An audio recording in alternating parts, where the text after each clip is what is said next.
kalian tahu jika kita duduk diam berjam-jam saat perjalanan jauh, maka akan meningkatkan resiko terbentuknya bekuan darah di kaki bisa meningkat. Kondisi ini dikenal sebagai deep vein thrombosis atau DVT.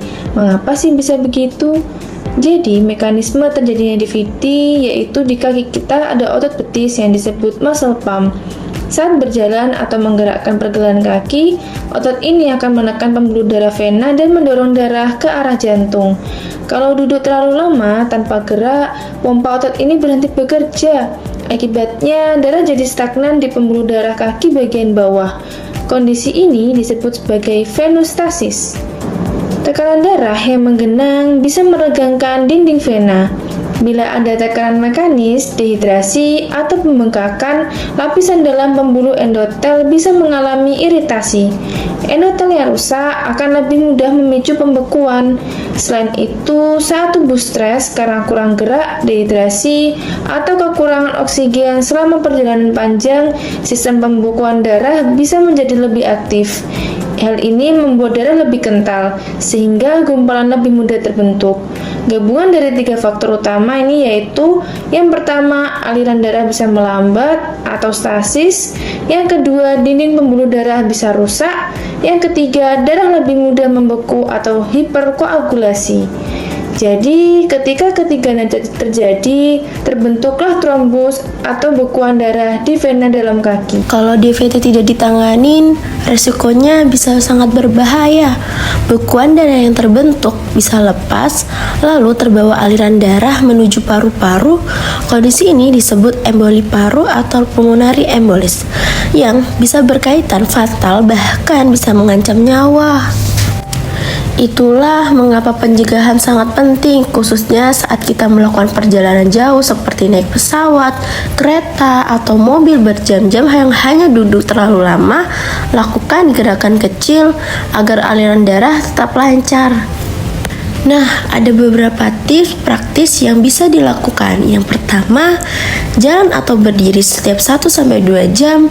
Kedua, lakukan gerakan pergelangan kaki atau betis meskipun masih duduk di kursi. Yang ketiga, minum cukup air dan gunakan stocking kompres bila termasuk beresiko tinggi.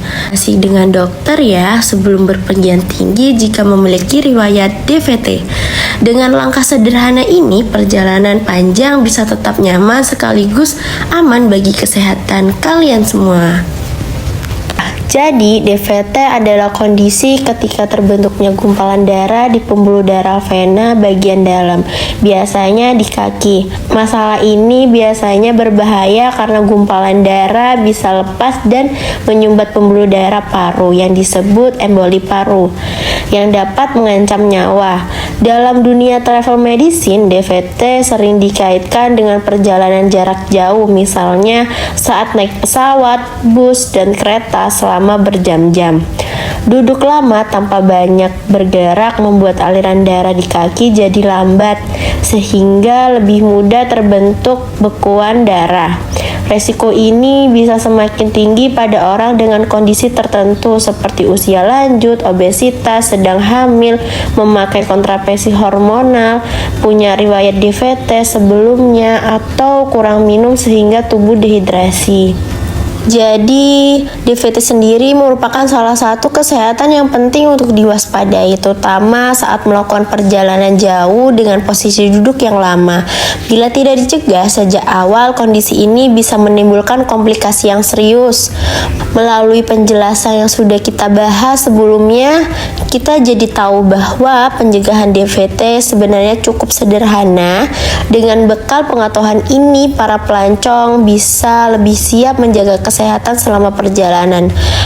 Hasilnya bukan hanya tujuan wisata atau urusan penting yang bisa tercapai, tetapi juga tubuh tetap sehat, bugar, dan perjalanan terasa lebih menyenangkan tanpa gangguan kesehatan yang tidak diinginkan.